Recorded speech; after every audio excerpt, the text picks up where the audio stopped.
Olá, meu amigo, minha amiga. Estamos de volta aqui para conversar sobre um tema bastante importante no mercado. É o Selic. E a pergunta que não quer calar é Selic. O que é isso? Selic quer dizer Sistema Especial de Liquidação e Custódia. E o Selic nasceu justamente por causa dessa palavrinha, liquidação. O Selic foi criado em 1979 numa parceria que foi criada entre a Anbima e o Banco Central do Brasil. Por que foi criado o Selic? O que está por trás da necessidade da criação do Selic? Aí eu vou te contar uma historiazinha do mercado financeiro e que, em particular, eu vivi. Antigamente, no mercado financeiro, quando eram liquidadas as operações, como é que era o procedimento? O liquidante, que era no caso eu, fazia esse papel, pegava títulos na custódia de um banco e entregava para o comprador do título. Este comprador, por sua vez, me dava um cheque com um monte de zero, aqueles cheques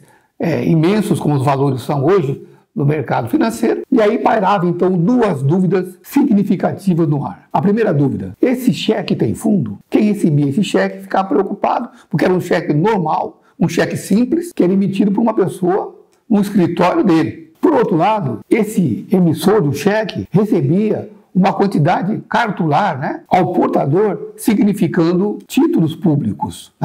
E ele ficava então preocupado se aqueles papéis não eram falsos, se tinha alguma coisa errada com aqueles papéis. Então era um sistema que trazia bastante intranquilidade para as duas partes, para quem comprava o título e para quem vendia o título, porque estava entregando um título bom e recebendo um cheque. E aquele que emitiu o cheque estava recebendo um papel que ele não sabia se era falso. E isso acontecia todos os dias do mercado financeiro. Em 1979, numa reunião que aconteceu no Salão de Negociação da Bolsa de Valores de São Paulo, na rua Álvares Penteado, que eu tive a sorte e a felicidade de ser um dos integrantes daquela reunião que lançou o Selic no Brasil, e ali se fundou as bases da criação do Selic, Sistema Especial de Liquidação e Custódia. E dali então, era uma reunião com o Banco Central, que eles definiram o seguinte: todos aqueles cheques que eram transacionados diariamente na compra, na negociação de títulos públicos, seriam então depositados no Banco Central e ficariam dormindo por uma noite sem remuneração. Então aquele cheque administrativo, aquele cheque comum, ficaria entregue no Banco Central e viraria então um caminhão de dinheiro, um caminhão da Brinks, cheio de dinheiro. Aquele cheque passaria a ser então reservas bancárias, ou seja, dinheiro vivo. Por outro lado, aqueles títulos, que eram aqueles papéis, que estavam na mão do liquidante, do garoto que ia lá levar, aqueles papéis foram depositados no Banco Central. O Banco Central fez todo um trabalho de uma noite de perícia, se aqueles papéis eram verdadeiros, se não tinha nada errado. Então, aquele tempo, o RTN, LTN, esses papéis foram depositados e ali, então, eles foram avaliados e verificados pelo Banco Central do Brasil. A partir daquele dia, as coisas mudaram no mercado financeiro. Como é que seria, então, a partir daquele momento? Como é que ficaram aquelas operações de entrega de cheque e entrega de papel? Como é que passaram a ser? Passaram a ser da seguinte forma: aqueles títulos, agora em mãos do Banco Central do Brasil, o que ele fazia? Ele transferia a titularidade, transferia quem era o dono, Aquele dono que era ontem passava a ser agora outro dono. E aquela quantidade de cheques que foram depositados se tornaram, como eu falei, dinheiro vivo. E aquele dinheiro vivo, então, era passado, era entregue para poder pagar aquela operação de compra dos títulos. Então, na verdade, você vai estar vendo agora junto comigo na tela aí, um esquema que mostra como é que funciona essa liquidação. Então, você tem uma instituição financeira por um lado e tem uma outra instituição financeira pelo outro lado. De um lado, essa instituição financeira, abaixo dela, ela vai ter lá um chamado banco custodiante, que pode ser exercido pelo mesmo banco. Banco comercial em cima, também com atuação em custódia. Do outro lado, um banco com reservas bancárias de um portador. Uma pessoa tem dinheiro, tem reserva bancária naquele banco. Então ele diz que está querendo, então, comprar aqueles títulos que estão colocados naquela custódia. Então, o que acontece?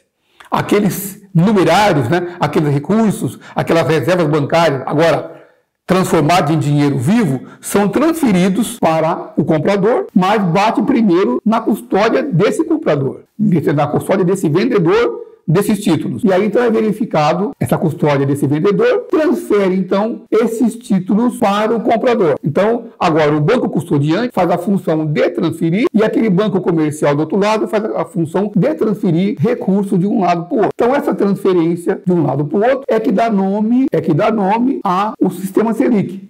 Qual que é o nome? O modelo de negócio é entrega contra pagamento. O que significa isso? Significa dizer que se existir reservas e as reservas forem transferidas para o banco custodiante e, sem somente se existirem títulos na custódia daquele vendedor que foram transferidas para aquele comprador, acontece o negócio. Então o Selic é fechado. Se fecha o Selic, as operações de ambas as partes. Caso contrário, aconteça de não existir reservas o suficiente ou nenhuma reserva, né, para poder fazer frente àquela compra dos títulos. Ou, por outro lado, se os títulos não estiverem disponíveis para venda ou se não existirem, para existir a transferência, a operação também não fecha. Então, por isso que o modelo chama entrega contra pagamento. Nasce daí um nome importante do Selic, que é a tal da custódia. Nós falamos da liquidação e nasce a custódia. Então, esses bancos custodiantes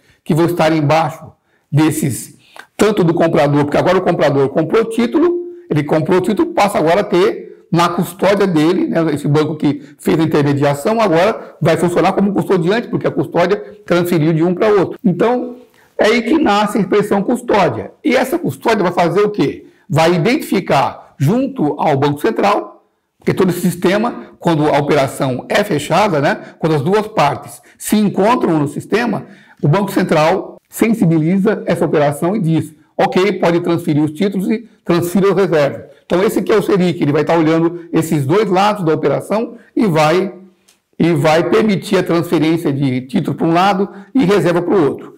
E esses custodiantes agora vão informar o Banco Central quem é o novo titular, quem é o novo dono desses títulos. E assim vai acontecer desses bancos custodiantes estarem sempre em contato com o Banco Central e junto ao Tesouro Nacional para receber os juros, para receber resgates, pagamento, né, desses papéis e transferir para os seus titulares.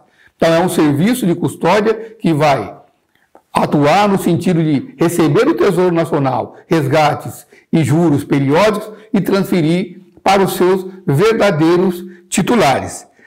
Bom, agora que você já entendeu o que é o Selic, né, vamos falar um pouquinho que tipo de operações que são registradas, né, no Sistema Especial de Liquidação e Custódia. Uma operação é a que nós acabamos de falar, são chamadas operações definitivas de compra e venda de títulos. Se tem alguém comprando, é porque tem alguém vendendo e vice-versa. Então essa é uma operação padrão. Tem uma outra operação importante, que é chamada operação de carregamento de títulos no mercado, que é a chamada operação compromissada. Mas essa operação compromissada eu não vou falar para você hoje. Nós vamos guardar aqui na manga do colete para nos encontrarmos um outro dia e falarmos sobre operação compromissada. Então, essas operações são realizadas e são liquidadas. E aí, essas operações compromissadas é que vão dar origem ao termo que os jornalistas escolheram para chamar as operações compromissadas. Ele chama de taxa Selic. Taxa Selic nada mais é do que a operação compromissada, assunto que eu falei para você. Nós vamos conversar com detalhes como é que funciona. Bom, agora você já ficou um craque em que é o Selic. Já sabe que antigamente era transferência manual de cheque com papéis, que com essa revolução em 1979, que a Ambima junto com o Banco Central criaram, né, o risco operacional foi totalmente mitigado, não tem risco operacional mais, porque as operações acontecem sem somente existir reserva e existirem títulos, né? Então, o risco operacional foi mitigado. E aí, então, você passou a saber e tem aí a parte das compromissadas que nós vamos conversar numa outra oportunidade. Mas eu tenho dois tópicos importantes que eu queria deixar para você. O que é o CETIP? E o que é um clearing? Será que o Selic, ou o CETIP, ou o clearing, uma coisa a ver com outra? Ou são são a mesma coisa ou não são? Isso fica para um próximo capítulo. Nós nos encontramos para falar de CETIP e para falar de clearing. Até mais e muito boa sorte.